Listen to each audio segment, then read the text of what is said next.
Coming to the real Smurl haunting case, Jack and Janet Smurl were an ordinary Catholic couple living in West Pittston, Pennsylvania. In 1974, they moved into a duplex with their 4 daughters and Jack's parents, John and Mary. It seemed like the perfect setup for a large family, but soon strange things began to happen. At first the disturbances were small, electrical appliances would break constantly, stains appeared on newly painted walls, and foul odours like rotting flesh or burning would fill the rooms without explanation. By the early 1980s, the activity escalated into physical attacks. The Smurls claimed that Jack was scratched and shoved by unseen forces, and Janet reported being levitated from her bed, and the most disturbing claims were of sexual assaults. Jack said he was sexually assaulted by a succubus-like entity, and Janet reported being molested by invisible hands. Eventually they turned to priests, but according to the Smurls, prayers and blessings only made the activity worse. It was at this point in 1986 that Ed and Lorraine Warren entered the picture.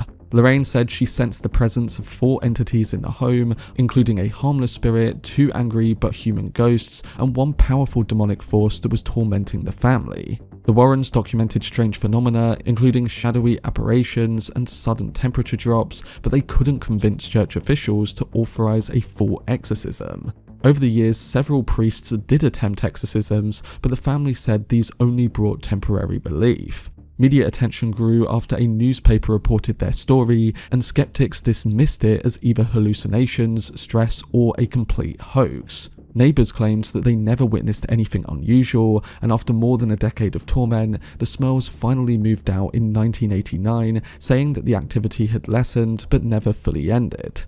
Now, the film takes heavy inspiration from the Smurl haunting, but reshapes it for cinematic storytelling. In real life, the Smurls never tied their haunting to an object. In the film, the evil comes from a cursed mirror, linking it to Lorraine's past and Judy's birth. This personalizes the story for the Warrens and gives the haunting a tangible source of battle. The movie also depicts unsettling but more PG-13 style hauntings, whether it's moving toys, shadows in mirrors, or objects lashing out, whereas the real case involved graphic claims of sexual assault and physical violence. These darker details were left out to keep the story more accessible and aligned with the franchise's overarching tone.